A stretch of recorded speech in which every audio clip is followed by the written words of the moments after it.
Welcome to The Future and You. This episode is for August 26, 2009. I am your host, Stephen Euin Cobb. Our guest today is Dr. Ben Bova. Ben Bova is an award-winning author of more than 115 books of fiction and non-fiction. He has been involved in science and technology since the birth of the space age. He has worked with filmmakers and television producers such as Woody Allen, George Lucas, and Gene Roddenberry. He is President Emeritus of the National Space Society and a past president of the Science Fiction Writers of America. He was editor of Analog Science Fiction magazine for 7 years, and after leaving Analog, went on to edit Omni magazine. He has been the science analyst on CBS Morning News and has appeared frequently on Good Morning America and The Today Show.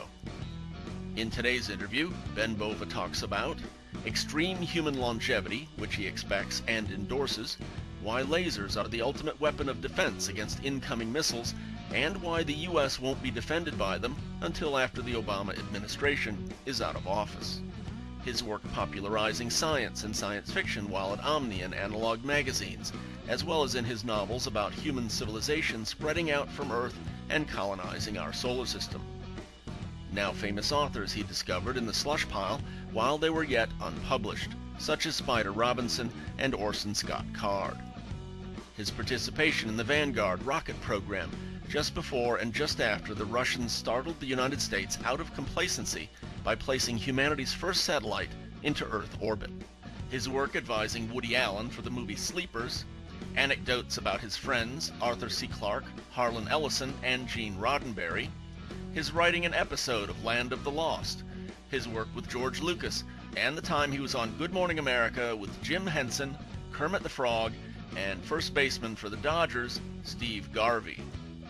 He also describes Joseph Stalin's insistence on building the world's first big rockets, big enough to carry those early nuclear weapons to the other side of the world, how this prompted John F. Kennedy to proclaim the famous missile gap, and led to General Bernard Schrievert's involvement in space and the growing renown of Wernher von Braun.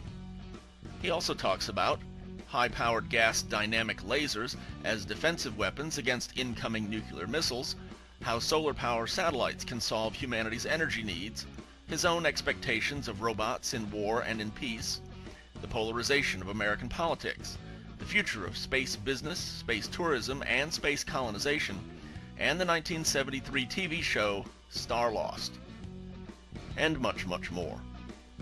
This interview was recorded on July 12, 2009 at LibertyCon in Chattanooga, Tennessee, where Dr. Bova was the convention's guest of honor. I'd like to thank all those who helped arrange this interview, Derek and Brandy Spraker, Carrie Gilly, and of course, Uncle Timmy. And now, on to our interview.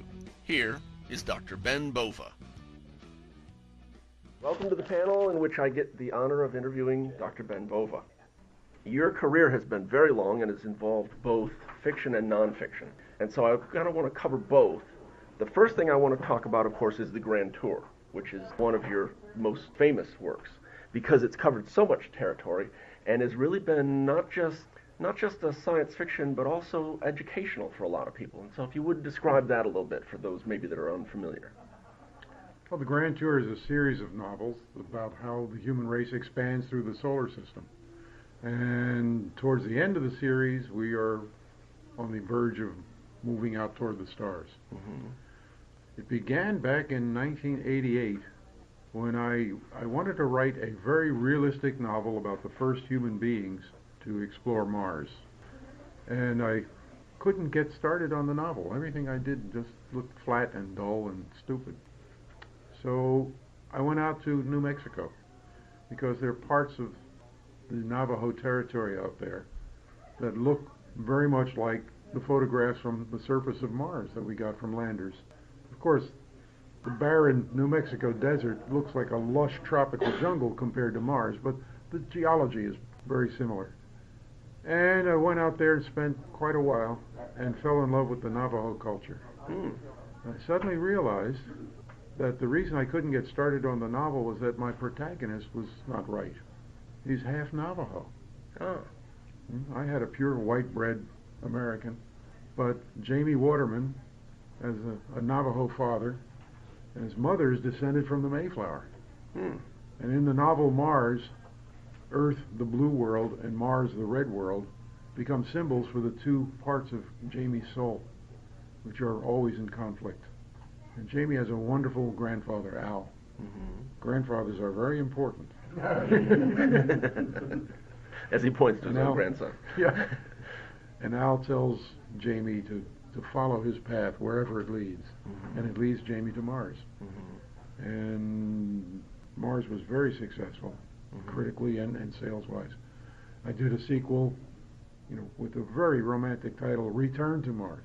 And I've just finished, in fact, it's just been published, Mars Life, which, as far as I'm concerned, concludes the story of Jamie Waterman and the human exploration of Mars. There's still lots of open questions. I mean, this is a never-ending story. And already I'm getting people saying, well, why don't you do a fourth novel? But I'm going to let it rest, at least for a while. Well, it's hard for the fans to let go of a character they really love, I think. Well, it's hard for the writer, too. Mm-hmm. And Jamie is a very interesting person, and I think he's grown and changed as the years have gone by.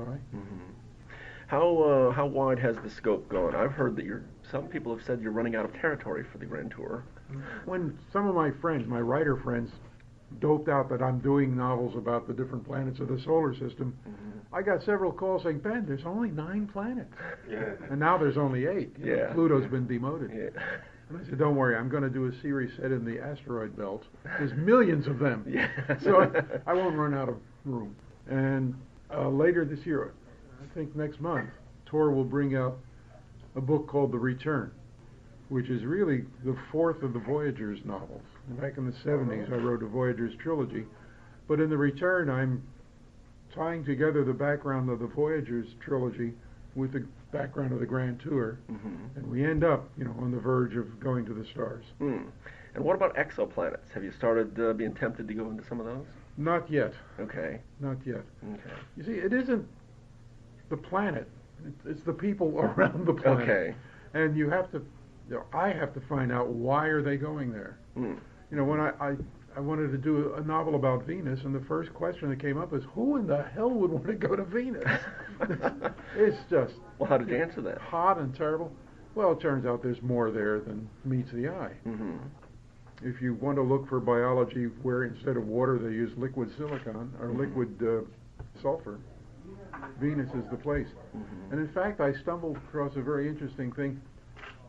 Sometime back in the 70s, I think, a scientist actually tried to do a calculation, is Venus hotter than hell? And he took the description of hell from the Bible, with liquid brimstone, and figured out what the temperature must be, and Venus is hotter. The surface glows at night. Mm-hmm. It's that hot. My word. I had heard that, and I don't know if this has been verified, that Venus may have rain of sulfuric acid. Well, the clouds around Venus, it's completely covered with clouds all the time. Those clouds are sulfuric acid droplets. Ah, so it Yeah. could have rain of sulfuric acid. It could, yeah, but car battery acid. probably, basically. yeah, the rain would probably never hit the ground. Oh, okay. It's like New Mexico, where you see rain coming down and then it disappears, before it reaches the ground. Mm-hmm. It's just absorbed. The air is so dry. Mm-hmm. On Venus, those sulfuric acid droplets, as they get closer to the surface, the temperature gets so high that the sulfuric acid decomposes. Mm-hmm. As a space enthusiast myself, they landed on the moon when I was 14, and I'd been following the space program before that. And of course, if you lived back then, if you remember back then, there were TV shows about it, like I Dream of Jeannie. It was a part of the popular culture. One of the great space operas. Oh, yes. Very educational. But my point is, you were part of the Vanguard program, Yes. and which, of course, was it led up to Project Mercury. Well, Sort very of. indirectly. Vanguard was the American attempt to launch a satellite, Mm-hmm. and it was part of the International Geophysical Year. And it was a beautiful example of how politics can screw up the best technology. Okay. Vanguard started with American scientists going to the Eisenhower White House and saying, as part of the International Geophysical Year, we'd like to put up one or more satellites that can study the interactions of the Earth and the Sun. And Eisenhower said, fine, we'll do that, but we want to do it in a peaceful way. so we won't use any military rockets. Well, the point is we really didn't even have any military rockets as yet. There was, the Air Force was developing Atlas and Thor, but they hadn't flown yet. But no, the rules came down. The Vanguard satellite will be launched by a peaceful rocket. And one of the big consultants to the White House IGY effort was a fellow who worked for General Electric Corporation. And somehow in the contract was written, the first stage of this peaceful rocket will be propelled by the General Electric X-204 rocket engine. It was in the bill? It was in the contract. Wow, okay. And Martin, being Martin, was dumb enough to sign it. Now Martin got the job because they had for several years been launching high-altitude sounding rockets down at White Sands in New Mexico, a rocket they called the Viking. And the program was such in those days, if you got one shot off per year, and it got up to 100 miles before it tumbled back, that was a successful program. For context, the International Geophysical Year was which year, and also this was before 56 Sputnik? and 57, yes. Okay. It was a year that was 18 months long. Okay. And it was 1956 and 57. Okay. Or 57 and 58, I forget. So we're going along, trying to build a Vanguard launching rocket, and Martin told the Navy, although it's peaceful, the Navy ran the program. We'll just take one of our Vikings and put an Aerobee on top of it, and a little solid booster motor on top of that, and you've got a satellite launcher. The contract also specified the satellite will weigh 20 pounds, and the Navy would produce the satellite. The GE X-204 rocket engine produced 27,000 pounds of thrust, which means to get a 20-pound payload into orbit, the rocket must weigh essentially nothing. It had to be the lightest possible weight. It was so light that once one of the technicians up on the top of the gantry accidentally leaned against the nose cone, and the first stage buckled. So we're going along, and we launch a test vehicle, two test vehicles, and they're both successful suborbital flights. And we're just putting together the first vehicle with all three engines live, when suddenly the Russians launched Sputnik. I hate it when that happens. Well, it had its good points. Oh, okay. World media went berserk. The Russians, Pearl Harbor in space. The Navy was not perturbed. We are not in a race with the Russians. We have our program. We've been going along well. We'll do it on our own pace. Then Werner von Braun, who at that time worked for the United States Army at Huntsville Arsenal, announced in 90 days he'd put up a satellite for the United States. The Navy went nuts. They didn't care about the communist Russia, but the Army? So that's their real competition? They came to us with the first time we had all three engines live on the stand, with a test satellite, a 2-pound, what we call the grapefruit. And said, you're going to put this in orbit. And we said, I don't think so. And they said, oh, yes, you are. The bird is on the launch stand. A tropical storm comes through, drenches the area with like 12 inches of rain. And the Navy locked our launch crew in the blockhouse. And they waited there for the storm to go away and then launched. And it got 3 feet off the ground, and the goddamn GE engine blew up. And we had the most spectacular failure in the history of the space effort, which was only 6 months long at that time. And this led to all kinds of recriminations and whatnot. 20 minutes after the explosion, GE in Schenectady, where the rocket engine was built, issued a press release saying it wasn't our rocket that caused the failure. Well, it turns out after 6 months of studying the wreckage, it was their rocket. It had been a lousy piece of crap to begin with, and had been sent back and forth to Schenectady several times for fixes and reworks. And the one good thing that came out of Vanguard is it got GE out of the rocket engine business.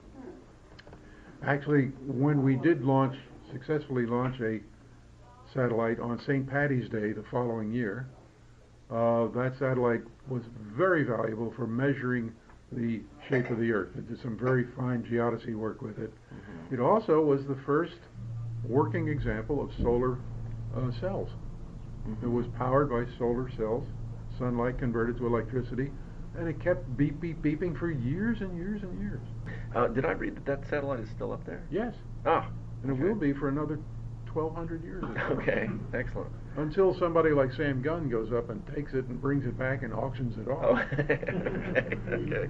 Let me jump ahead to when you were editor of, before Omni, you were editor of, if I recall, it was Analog, yes, Analog. Yes. What was your experience there? How did you sort of get drawn into that and requested to Cigarettes. Cigarettes? Cigarettes are responsible for my success as an editor. I was working at a high-powered research lab in Massachusetts where we were doing some incredible things like crushing the Soviet Union, and which we successfully did. But John Campbell, biggest figure in science fiction, the greatest editor of any caliber that I've ever seen, marvelous man, a man of enormously strong opinions. Among his strong opinions was the Surgeon General is nuts, and smoking cigarettes doesn't do you any harm at all. And John was a chain smoker, and at the age of 61, this big, robust, marvelous man keeled over and died with a massive heart attack. And Analog at that time was owned by the Condé Nast Publications Incorporated, which publishes Vogue and Glamour and House and Garden. Big, powerful magazine house, and they've got this little science fiction magazine. They don't know a thing about it, except that it makes a profit every year. So they asked Catherine Tarrant, who had been John Campbell's assistant from the 1930s, to draw up a list of people that might be the new editor. Catherine, in turn, went to the steady contributors of the magazine and asked each of them to draw up lists. I was a part-time contributor because I was a full-time worker at the lab, and my name turned up on every list. So I got invited to New York and interviewed. It took me out to a wonderful lunch at the Harvard Club. Seducing you. Well, no, they were trying to figure out what the hell's going on. Oh, just checking you out. And to my surprise, and to the surprise of everyone, except Gordon Dixon and my wife Barbara, they picked me for the job. And it's like being drafted to run for president. You're terribly afraid you're going to screw up, but you can't say no. What was your experience, though, really? I mean, wonderful. It was great. Campbell had established the precedent that the editor read all the manuscripts. There were no other readers. There were no other editors. There was the editor, an assistant, an art director. It's quite a workload. Yeah. You spend your days and nights reading manuscripts. And I can tell you some doozies. But every once in a while, in that huge pile of terrible slush, you pull out a story that begins, it was Tuesday night at Callahan's Bar and the beer nut supply was going critical, and if you don't know where Callahan's Bar is, God have mercy on you. By a writer named Spider Robinson. Pulled out a manuscript once called Ender's Game. Vonda McIntyre. Joe Haldeman. Well, Joe was already published, but his career was just getting started, and he comes up with a short story called, a novelette called Hero, which became the first part of the Forever War. And that got me into hot water with some of the readers because Joe suggested that young men and women, especially in the Army, under fire, they occasionally have sex. And what's more, they enjoy it. Uh-oh. Well, some of the readers, I always knew I was in trouble when a letter began, I've been reading Astounding since the War of 1812. And the letters that said they liked what I was doing always seemed to be written in crayon on lined paper. Let me ask you, though, in reading all that slush, did you ever read anything that really, really confused you and just astounded you? Not so much that it was so good, but you didn't really understand it, and then later you realized how good it was? No. No. It was always clear that the quality was there. It was clear if it was good, it was good. There was a very simple test. You're reading slush, 27 hours a day, and you're falling asleep. And as you're pulling the next manuscript off the pile, you're already framing in your mind how you're going to reject it. And suddenly you're wide awake and enjoying the story. So if you perk up, that's the sign? Yeah, that's an important clue. Okay. Like Charlie Chan's #1 son. Gee, Pop, that's a clue. Okay. Well, let me jump ahead to Omni magazine. How did you became, I believe it was fiction editor there? Originally, and then I became editor-in-chief, editorial director. And how did you get into that job, and did you enjoy it? What was your experience there? I retired from analog. You know, I told myself when I took the job, I'll stay there for 5 years. That should be a sufficient time to see that the magazine will continue, won't die away. And 7 years later, I figured, hey, you know, it's time to quit. I'm making much more money as a writer than as an editor. So I regretfully told the Condé Nast management that I was going to retire, but don't mention it to anybody until I get to break the news, because the science fiction community will go berserk. The editor of Analog is leaving. They're on, you know, the boss is on the 12th floor. I get down to the 10th floor where my office is. The phone is ringing. It's Harlan Ellison. I heard they fired you. Did he want the job? No. Okay. No. Harlan wanted to be published in Analog, and, and there's a long and funny story about how that happened. But I retired, and earlier. Wait. He was never published in Analog? Yes, in a story called Brillo, which he and I co-wrote. Oh, okay. Yes. Okay. Go ahead. But sorry. I retired from Analog, and I told Bob Guccione, who had shown me his plans for his new magazine, which was originally called Nova, and he wanted me to be the editor. And I said, no, I'm leaving editing. I became an editor by accident. I want to be a writer. I'm a writer, and I want to write full time. I'd be happy to contribute to Nova, but I don't want to be the editor. So Guccione said, well, could you suggest somebody to be the fiction editor? And I did, a former assistant of mine. Meanwhile, in the back of my mind, I was thinking, I don't want to work for Nova, Bova, at Nova.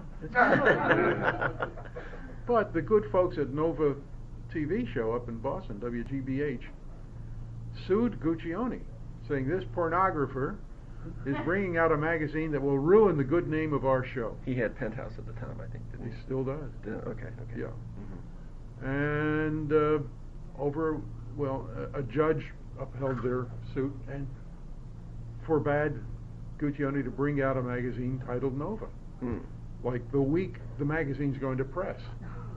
So Bob and his people sat down for a weekend with a computer and figured out a 4-letter name that will fit, you know, the 4 letters on the cover, and came up with Omni, which I think is a much better title. And then somebody suggested I change my name to Romney. Yeah. For the record, the Omni magazine was a very slick, almost really like Penthouse magazine. It was a slick, beautiful magazine with a lot of color printing in it and stuff. It was the magazine of the future. And I kept telling people, you know, don't think of this as a science magazine, because when people hear science, they think of spinach. You know, you don't like it, but it's good for you. Yeah. Omni is lemon meringue pie. It's gorgeous. It's delicious. You'll love it. And every story we did, every piece, was about the future. 2/3 of the magazine was nonfiction, and we published some damn good science fiction. We published stories that I had rejected years earlier at Analog because they weren't right for Analog. They were more fantasy than hardcore science fiction. And the poor writers had never been able to place those stories anywhere. There was no market for them. Omni gave them a market with several million readers per month. I used to subscribe myself. Yeah, and the pay rate was a lot higher. You forgot to mention while you were at Analog, didn't you win a couple of Hugos or two? 6, I believe. Yeah. Yeah. But where else were they going to go? On a much lighter note, you have something in common with Larry Niven. Apparently, you both have written an episode of Land of the Lost. Yes. Yeah. Would you tell a little bit about how you got roped into that? David Gerald was the story editor for Land of the Lost. He asked me to do an episode. I wrote one. He liked it, and it got produced. So I have a Screenwriters Guild credit. If I do another script, I'll have to join the Screenwriters Guild. Did you enjoy it? Was it easy? Was it fun? It turned out to be remarkably easy. Yeah. Of course, Land of the Lost was not a terribly deep show. No. So you didn't really have to dig deep into your soul for the Nah, story it was line. more of Tom and Jerry cartoons. Oh, okay. Which I like. I think Tom and Jerry's wonderful. Many of the people in here are fans of Bain books and Jim Bain's work. And you are a contributor at his magazine, the online magazine. Yes. And I was surprised by one of the topics that you wrote about recently, which was human immortality. Yeah. Since that's an interest of mine, if you would, it's an interest of everybody. I should hope. My show is called The Future in You, and I've actually interviewed some people that are against human immortality, and I picked their brain for why. Give them the test. Hand them the pistol with the one bullet in it. And so I would like to find out your take on human immortality, not just the technical aspects of it, of if it's possible, but maybe a little bit about social ramifications, and what's your general take on and push or feelings about human immortality? Every organism on Earth is striving to stay alive. Every blade of grass, they're not saying, oh, let's die, let's get it over with. Mm-hmm. And human beings, because we are intelligent, have had it drilled into them, man, you are going to die. And this is the basis of religion. This is the way society controls you. You're going to die, so you better follow the rules we set down. Otherwise, that big detective in the sky is going to nab you and punish you for eternity. On the other hand, if you're good, then you'll be rewarded for eternity. Mm-hmm. Well, I believe the same way Woody Allen does. Woody was asked once, do you want to be immortal through your works? He says, no, I want to be immortal through not dying. I don't see why, if you're in good health, physically and mentally, you should accept death. And we are intelligent, we have the smarts, we are learning what causes aging, and some remarkable things. I wrote a nonfiction book called Immortality, and I've just had a novel brought out, The Immortality Factor. Bacteria are immortal in the sense that they do not age. It's very unlikely, but there may be bacteria on Earth today that have been around since the beginning of life. They just don't age. Aging came in with sex. When organisms learned how to reproduce sexually, they began to age and die, because you don't need them to be around all the time. With the various lines of research going on today in stem cells, in understanding the causes of aging, telomeres, it seems likely to me that human lifespan is going to be extended enormously. Insurance actuaries tell us today that a child born in the United States today can expect a lifespan of well over 100 years. That's the average life expectancy. Okay, this kid lives 100 years. Think of the advances in understanding and science during that kid's lifetime. It'll allow the kid to live 200 years. And the additional knowledge that's gained in that second century, the kid will live to 800 years. And I'm not talking about being a decrepit old cripple. You'll be young and healthy and vigorous. You'll be youthful. We know in concept how to do it. There's an awful lot of work to make it real, but it is, I believe, doable. And even if it's not, we'll learn a lot about making our lives healthier and better. The way I usually describe it to people on the show is that the problem is complicated, but it's not infinitely complicated. Yeah. I was talking to Spider Robinson one time, and he agreed that, we may live for centuries. Yeah. People alive today. I asked him, what would you do differently? This is what I'm going to ask you. What would you do differently right now, or in the coming days, weeks, whatever, if you knew for certain you were going to live, say, 300 years? Anything different? It's a good question, but I don't know. It's something that nobody's really had to face. Mm-hmm. What would I do differently? I'd take my money out of the existing stock market. I think it would change people's investments, maybe where they went on vacation. Certainly going to change your concept of retirement, Social Security. But on the other hand, if you are young, youthful, and vigorous, you don't need to retire. You won't be old and tired. What you do is change careers. You go through a long list of midlife crises. You change careers. I've always wanted to play the violin. Maybe I'll have time to study and learn how to do it. Don't stop writing now. I wanted to ask you also, you did an article about laser weapons. What's your view on them? And not just the doability, but the maybe I'd say not the usefulness, but the meaningfulness of them. Lasers are inherently defensive weapons. They're not weapons of mass destruction, they're weapons of pinpoint destruction. You can deliver a megawatt of energy onto the skin of a ballistic missile, you blow it up while it's being launched. And I have just finished a novel called Able 1, which is a takeoff on the airborne ballistic laser program that the Department of Defense is doing. We will move into an era of laser weaponry. Warfare moves in great waves, where the offense gets a tremendous edge, and then the defense gets an edge. World War I was basically a defensive war. World War II was largely offensive. The new weapons of tanks and airplanes and radio communications gave the offense a great edge. Since the 50s, we've had ballistic missiles, which have been called the ultimate weapon. There's no defense against a ballistic missile. Kim Jong-il pops the button, the missile goes. Nobody can call it back or stop it. Well, we are getting to the point where we can use lasers to stop ballistic missiles. From 1,000 miles away, you fire a laser beam at a boosting missile, and the missile moves about 1 foot in the time it takes the laser to get there. So you can knock off a laser. If you can see it, you can kill it. How soon would you expect that we would have a system in place where the continental USA could be defended against any incoming missile? After the Obama administration. Is that a political, or is that more of a time frame? No, it's both. I don't think, from the indications coming from Washington, I don't think they understand the seriousness of the situation or the enormous possibilities. I mean, we can take a giant step toward peace. Instead of having the world under the gun, for 40 years, the United States and the Soviet Union were threatening to destroy each other. Now we've got nutcases running around building ballistic missiles, testing nuclear bombs, and the world is in danger. But if we can build the technical means for shooting down those missiles, then we need to build the political means to control the system. To say any rocket launch will be shot down unless it's inspected.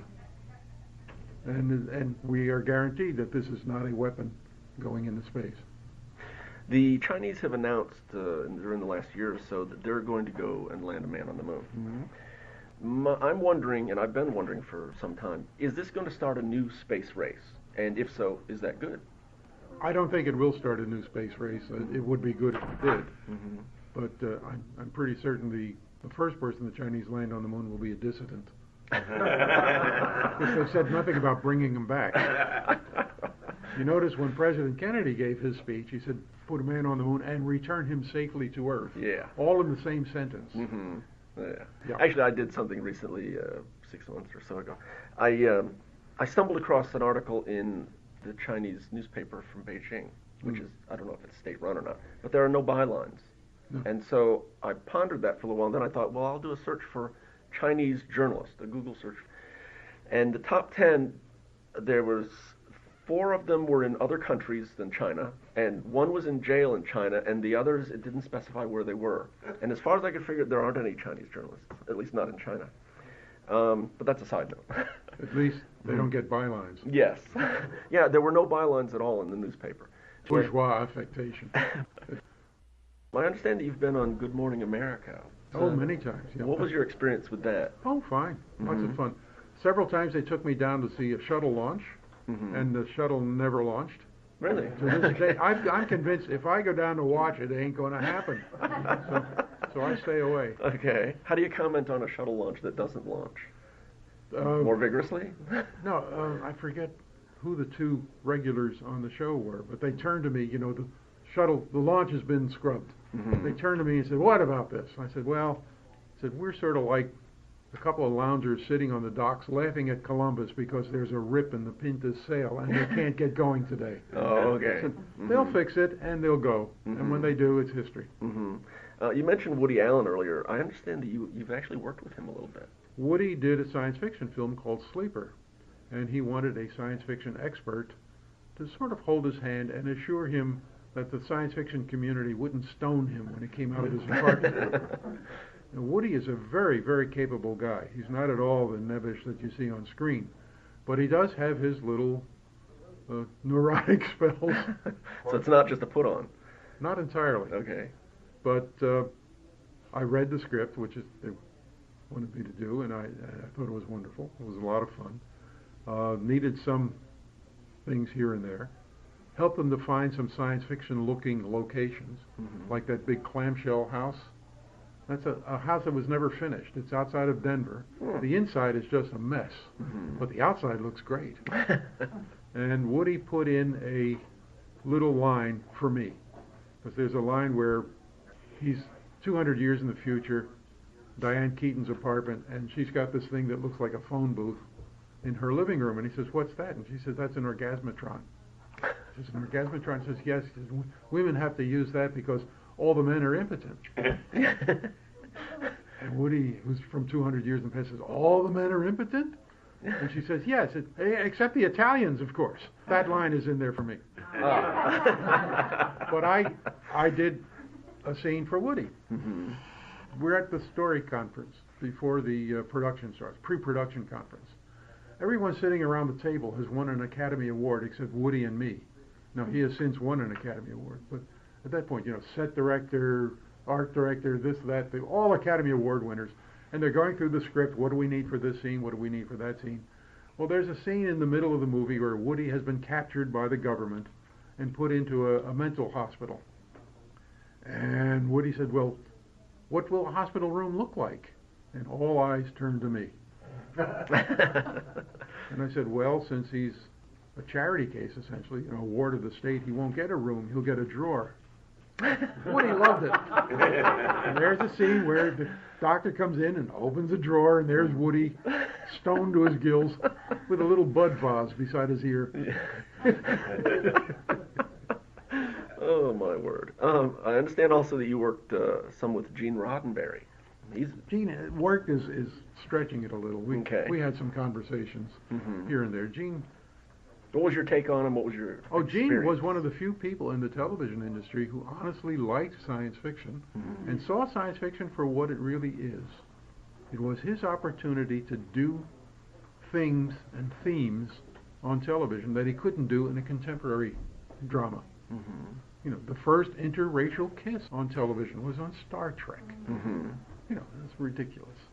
But that's the way it was back in the 60s. And Gene used science fiction. He liked science fiction. He tried to make the show internally consistent, but occasionally he took shortcuts. It would take 20 minutes to film putting a lander down on the planet, so they transported you. Beam me down, Scotty. Now, let me tell you, if you ever get a chance to use one of those transporters, do not do it. They kill you. They break you up, as Scotty would say, into wee bitty little atoms. And then on the other end, they build a copy of you. But you're dead, Betty. You are stone cold dead. Well, if they could make me younger. No, they could make a copy of you younger. Yeah. I also understand that you've met George Lucas. I don't know if you worked with him or... Oh, yeah. Okay. Yeah, when George Lucas did his first film, THX 1138, I was asked to write the novelization. Oh, okay. And Lucas was, nobody knew he was a genius then. He was just a kid out of school. And went to Zoetrope Productions in San Francisco, watched a screening of the rough cut. Couldn't understand most of it. So George and I had lunch, and he explained the movie to me. Now, most of what he explained was not on the screen. I mean, George knew it, but he hadn't shown it on the screen.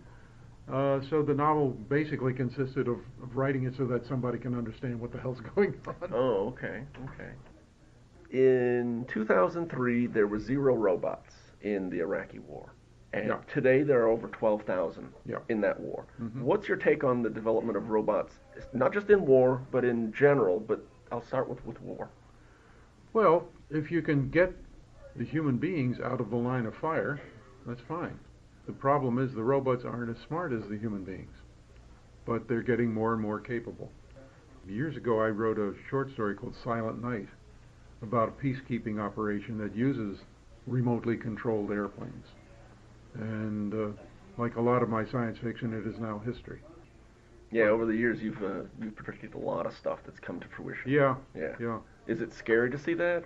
No, very fulfilling. Okay. Yeah. Do you sometimes feel a little jealous that maybe that people don't know that you predicted some of the stuff that's come to fruition? It does affect sales.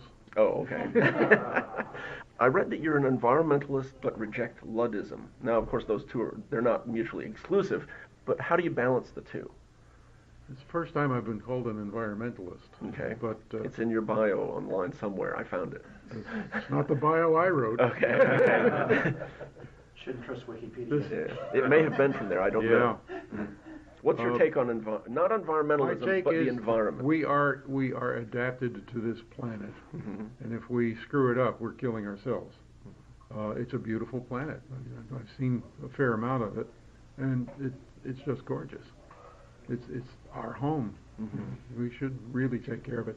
And one of the big strides forward in the environmental movement were those first photographs from the Apollo astronauts looking back at Earth and seeing this beautiful blue planet with this very thin coating of an atmosphere, and the rest of the universe is dark and empty. So we should take care of our world. It's in our own best interest, and aesthetically it's something pleasing to do. I think the way to do that is with better technology.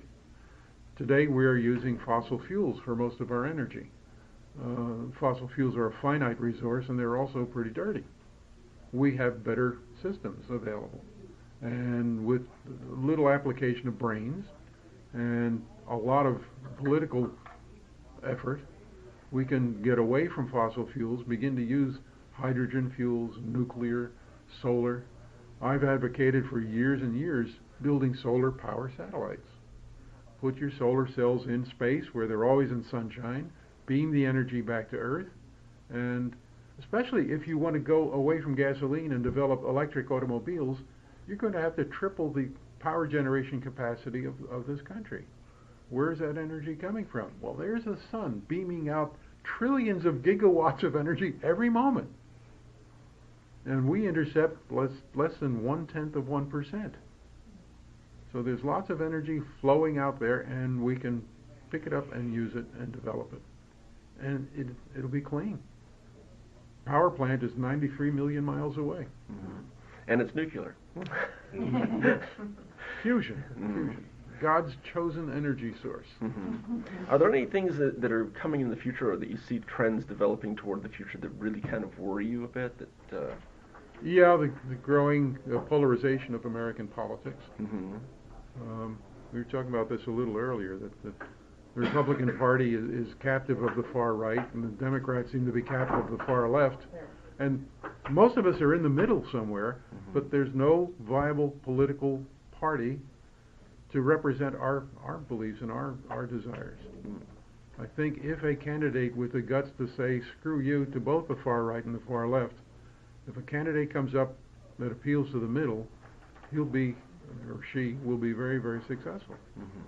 What is it that gives you the most hope about the future, that makes you feel most optimistic? The fact that rattlesnakes still exist. Okay. Yep. Why would that? Rattlesnakes compete for females, like most animals. But when they fight each other, they never use their poison fangs. They wrestle. Do they? Now, it's hard to wrestle without arms Yeah. or legs. But rattlesnake males wrestle in competition for females, which means that even at the reptilian level, animals are smart enough not to destroy themselves. So maybe with our brains, we're smart enough not to destroy ourselves too. It's a fond hope. Your other TV appearances, I understand you've been on the Today Show, CBS Morning News. Were they also about shuttle launches, or were there other? No. I became the regular science commentator on CBS Morning News, and that was largely because I was editor of Omni, so they thought I knew something. Oh, okay. My first appearance on the Good Morning America was funny. It's December. I'm at my office in Omni. Get a call from ABC Television. We're doing later in the month a week of the year in review, and we'd like you to do the year in review in science. I said, fine, that's wonderful. There's a pause. I said, we're going to give you 4 minutes. Do you think you can fill it? Was that a second a day or something? for a whole year. I said, I'll bring videotape. So I get there, it's like 4 in the morning, and we're in the green room. It's a big, like a warehouse room, with all the guests.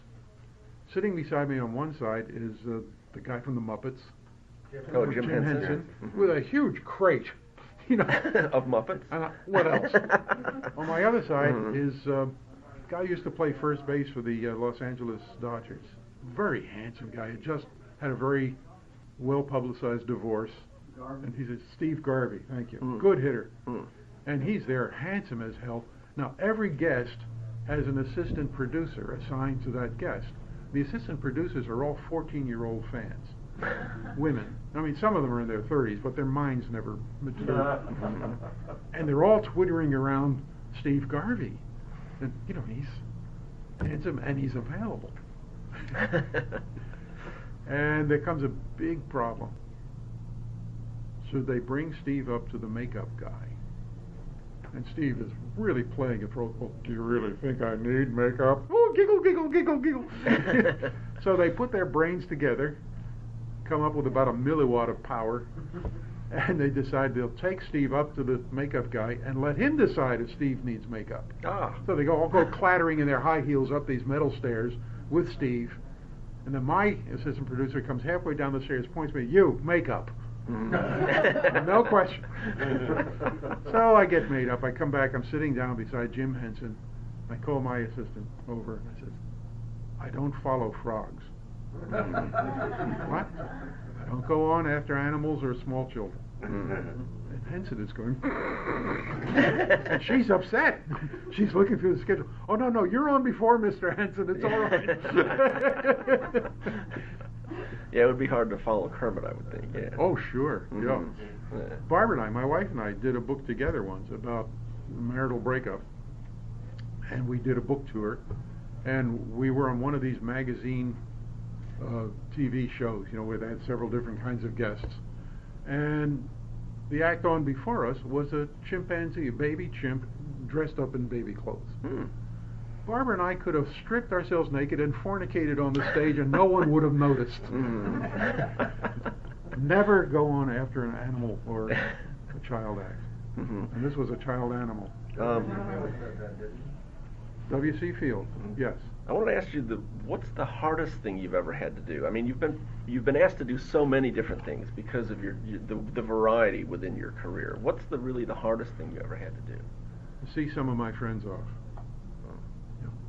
I'm old enough now so that my closest friends are dying. Gordy Dixon was particularly close. He's such a wonderful man. And he just wasted away and died. Yeah, I'm beginning to see a little of that myself. What is the best thing that you've ever had dropped into your lap? That you didn't even maybe have to work for it, but it just fell on you? I think the Vanguard situation, I mean, being part of the first artificial satellite, so it wasn't the first, it was the third, but to put something, to be working on something that will still be there 2,000 years from now, I'm practically like a pharaoh, for God's sake. I've heard of the Foresight Institute. I don't know a lot about them, but I know that they're involved with a lot of futurism and things like that, and anticipating the future. Arthur R. Kantrowitz. Yes. I understand you have an involvement with him. Would you Arthur Kantrowitz founded the AFCO Every Research Laboratory in 1955, basically to solve the problem of ballistic missile reentry. Again, politics being what it is, when World War II ended, it was clear to everybody, not just science fiction people, but everybody, saw V-2 rockets, atomic bombs, put one on top of the other, you've got a weapon. The United States government hired a committee of scientists led by Vannevar Bush of MIT, who came to the conclusion, don't worry about it, don't bother with it, rockets are too small, too unreliable, nuclear weapons are too big for rockets to carry, you need a plane like the B-29 to carry it, so don't bother building rockets. Joseph Stalin hired a committee of scientists to look at the same problem, and they came up with the same answer. Rockets are too small, they're too unreliable, the guidance isn't that good, the bombs are too big. And Stalin said, it doesn't matter. That we must have the transcontinental rocket, as he called it. Mm-hmm. That it's the best way to put that noisy shopkeeper Truman in his place. And the Russians built big rockets. And in the mid-1950s, suddenly American intelligence, radars in Turkey, are watching Russian rockets go 5,000 miles and land on target. And we've got nothing. We got the Viking, the single-stage high-altitude sounder that Martin was building. And we were in a sweat. They hired a guy who gives the lie to this Hollywood version of all generals are madmen. Bernard Schriever, General Schriever, the brightest, handsomest, best guy I've ever met. And he was asked to produce ballistic missiles for the United States in a goddamn hurry. Now they had three problems. One was propulsion. We didn't have big rocket engines. Second was guidance. How do you get that bird to fly 5,000 miles and land on target? And the third was re-entry. The rocket goes out of the atmosphere. When it comes back in, it's falling like a meteor. How do you get that nose cone to get down without burning up? Kantrowitz was then a professor of physical engineering, or engineering physics, at Cornell. And he told Schriever, in 6 months I can solve the re-entry problem for you. And Schriever said, if you can do that, the sky's the limit. Write your own ticket. The conversation was overheard by a man with a quaint name of Victor Emanuel, who happened to be the president of Avco Corporation, a big conglomerate corporation at that time. And Emanuel said, Arthur, name your price. So Kantrowitz went to the Boston area, found an abandoned tire warehouse to be the building where the lab would be built, brought most of his grad students with him, set up shock tubes, and in 6 months produced a report that told in engineering detail what kind of heat and what heat loads you had to build against. And a few months later, they built a re-entry vehicle that worked. I saw the check. The Air Force presented Avco with a check for $111 million to build the first test re-entry vehicles. And we, by 1960, the President Kennedy, or candidate Kennedy, was talking about a missile cap. The Russians have missiles and we don't, which was quite true. But it turned out by the time Kennedy got into the White House, the Russians had missiles and we had more. So there was a missile gap, but it was the other way around. We just didn't know it at the time. Oh, okay. But that was an exciting thing. So here's this laboratory, which is filled with experts in high temperature gas physics. We were known around the world as hot air specialists. So we did a few other things. You can do some interesting things with hot gases, like build power generators that are 50% more efficient than today's power generators. You can build high-powered lasers. In 1962 or so, the laser was a toy. It was a laboratory curiosity. People were saying, the laser is a solution, looking for a problem. Kantrowitz said the problem with limiting laser power is getting rid of the waste heat. So instead of just having gas in a tube or solid crystal, flow gas through a windpipe. Have it laze in a laser section and blow it away, bring in more gas. So we built the gas dynamic laser. And in a few months, I was down in New Mexico, in Albuquerque, at the Air Force Special Weapons Lab.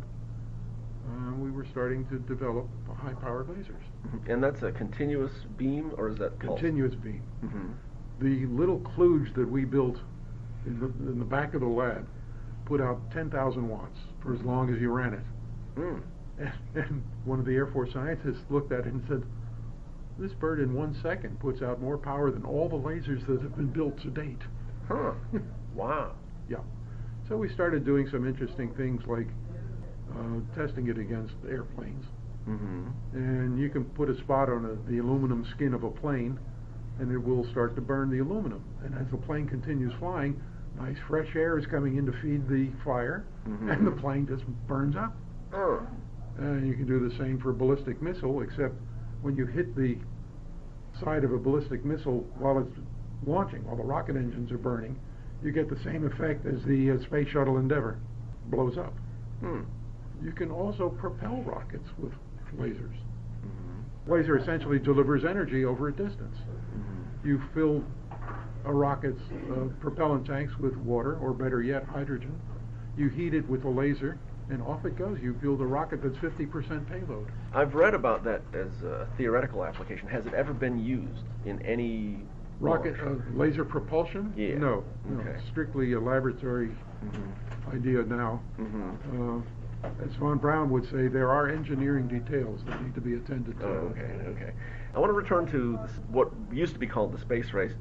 In the future, near future, distant future, do you anticipate humanity moving into space more? And what do you think will be the motivation, I guess you'd say? I think the major motivation will be what has motivated human beings for a long time: greed.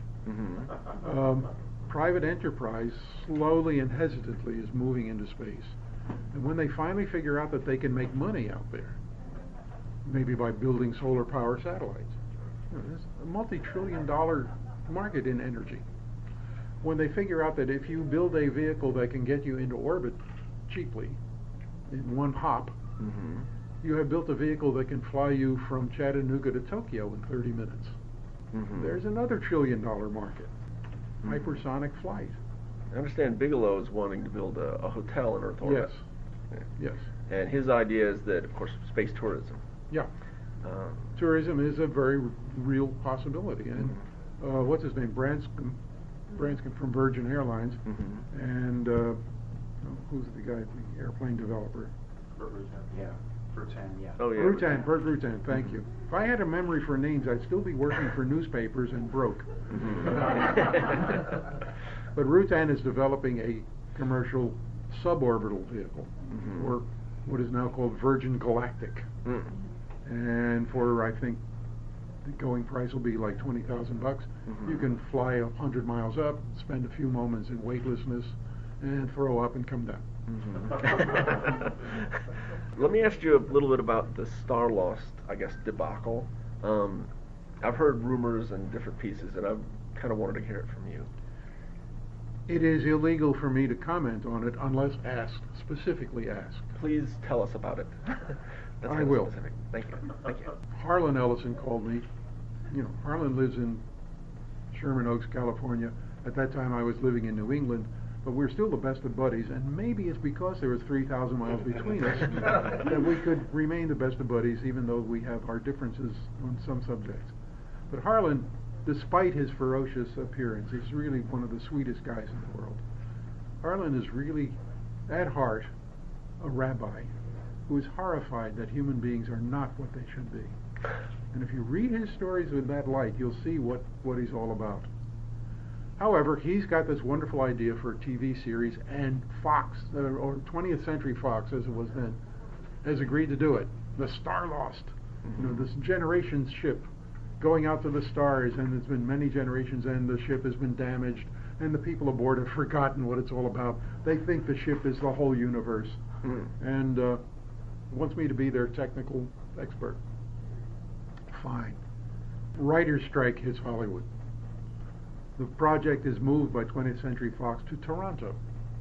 I won't go into all the details, but it got so silly that I wrote a novel about it, a roman à clef, where the names have been changed to protect the guilty.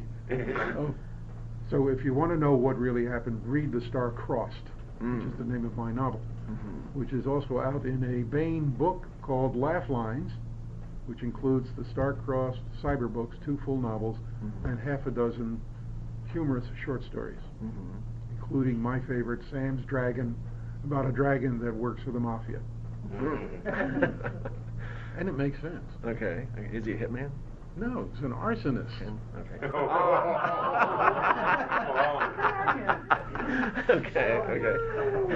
Harlan Ellison has a bit of a reputation, other than being rabbi-like in some ways.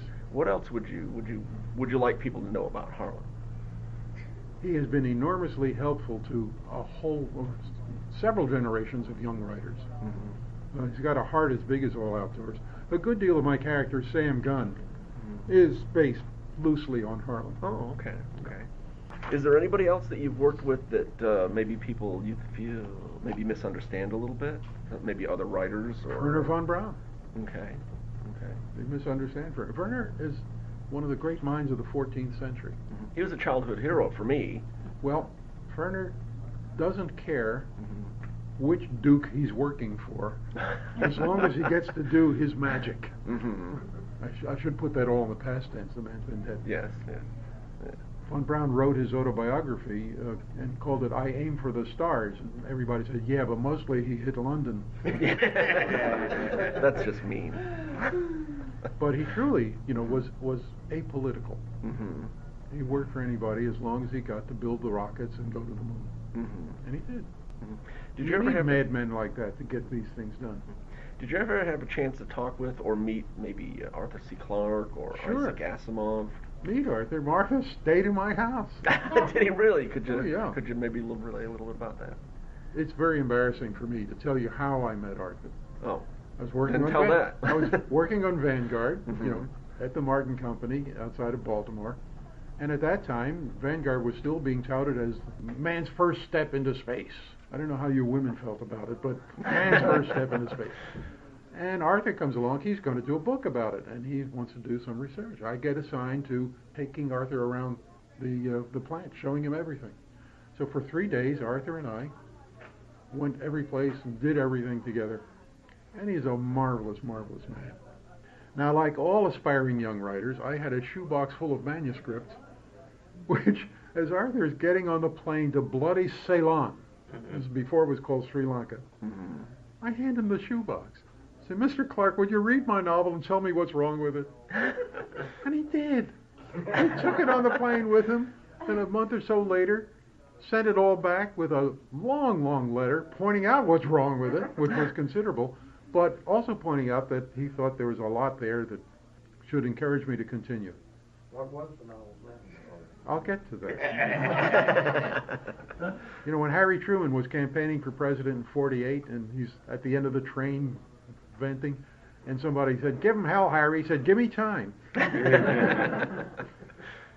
So I send the novel out here and there, and it gets rejected and rejected and rejected, until finally one publisher invites me to his office and says, "This isn't as bad as a lot of the stuff we publish, but you've got this ridiculous plot. The plot is the Russians go into space before the Americans do, so the Americans launch a crash program to put Americans on the moon before the Russians can get there. Ridiculous." And he also said, there's also a Senator Joseph McCarthy running around the country looking for communist sympathizers everywhere. If we publish this novel, he'd make our lives miserable. So go home, write something else that's got nothing to do with current politics, and let me see it.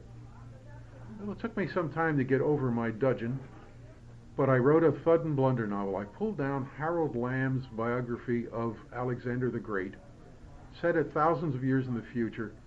An interstellar empire is coming to engulf the poor little Terrans. See, we were the Greeks, and they were the Persians.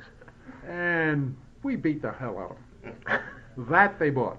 That's The Star Conquerors. My first published novel 50 years ago this year. And the one that was rejected? Well, life goes on. The main character in that novel that never got published was an astronaut named Chester Arthur Kinsman. And he stayed with me, and I started to write a few little short stories about him, and finally did a novel called Millennium. And that was published in '76.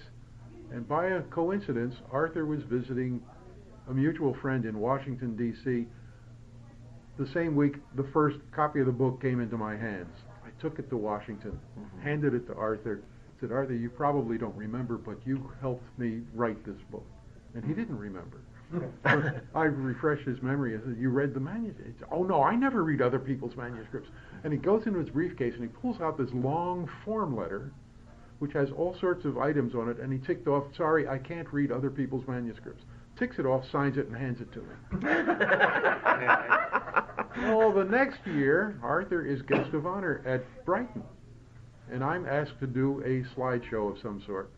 So I did a slideshow which included a slide of that form letter, and I told them the whole story, and I said, now look, with this slide, the form letter, I can't read other people's manuscripts.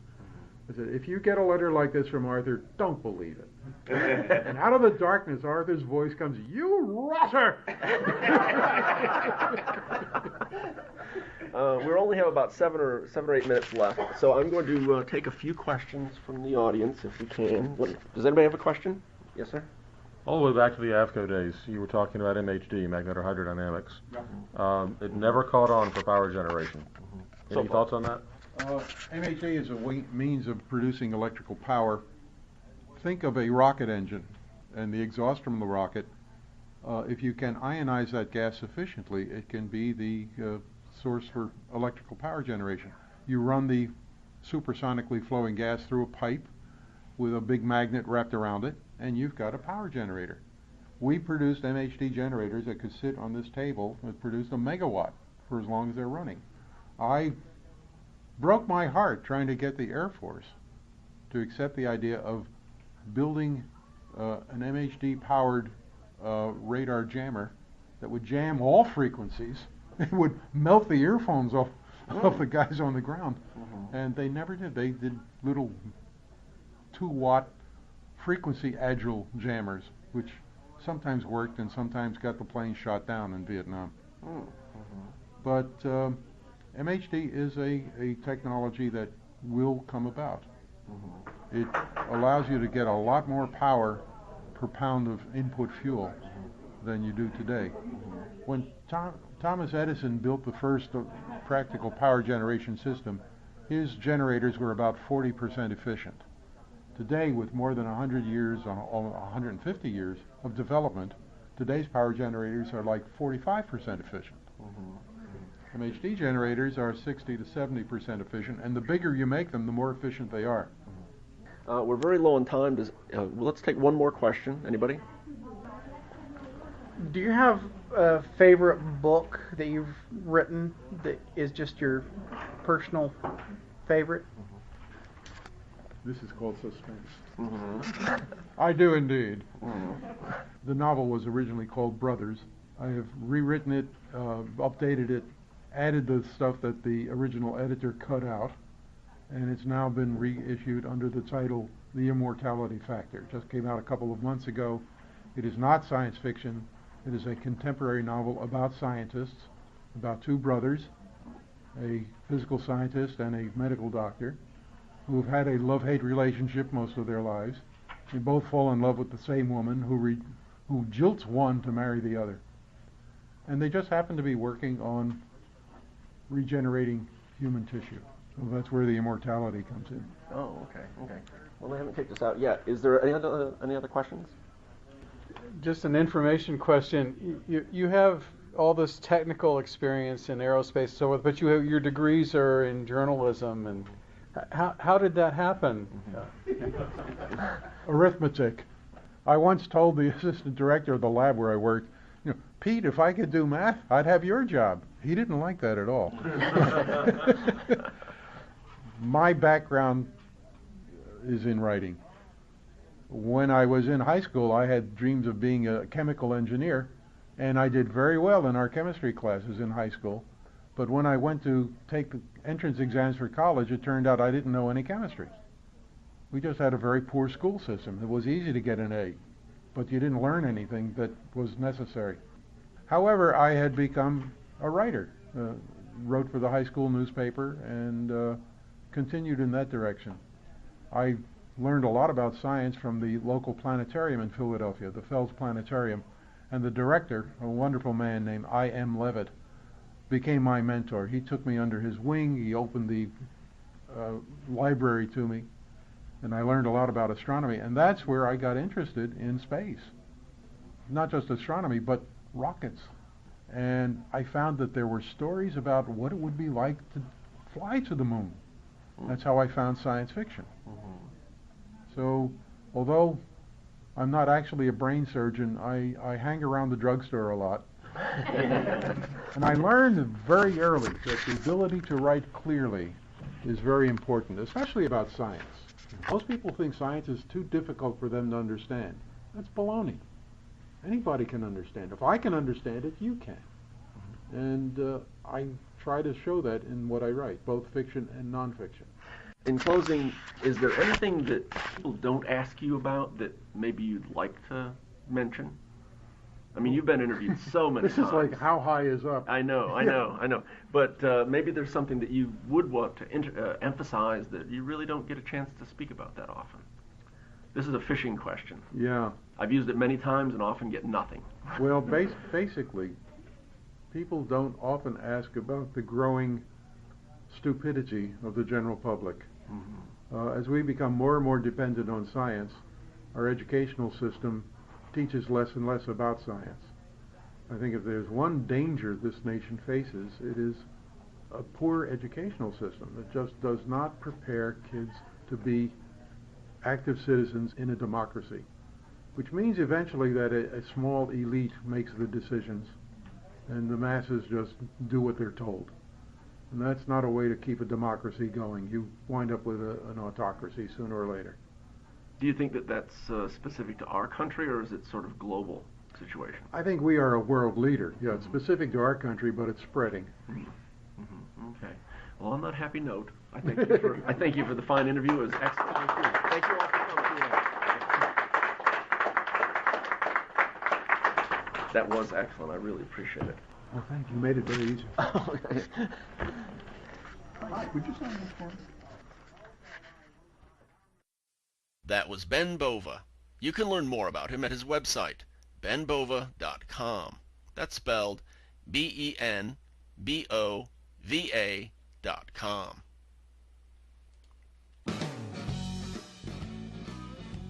That's it for this episode of The Future and You. This program is licensed under the Creative Commons Attribution, Non-Commercial, No Derivative Works 2.5 license. A copy of this license may be viewed at creativecommons.org. Briefly, this means you may, indeed you are encouraged to, copy this entire program as many times as you wish and give it away to as many people as you wish. But you may not copy only a portion of this program, you may not charge anyone any amount of money for it, and you may not use any portion of it to make something new. On the other hand, anyone whose obvious goal is to recommend the show to others automatically gets special dispensation.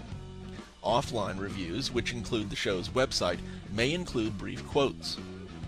And online reviews, such as for a blog or community group or web page, which provide a conspicuous link to the show's website, may use as many quotes as they wish, up to and including a transcript of 1/2 of any interview. The show's theme music is a blues number called Some Sympathy by Chris Jurgensen, and is from his album Big Bad Son, which is available at magnatune.com. Magnatune is an independent record label that sells its catalog of music through online downloads and print-on-demand CDs. The company allows artists to retain full rights to their music and splits equally with an artist all the revenue from the sale of their work.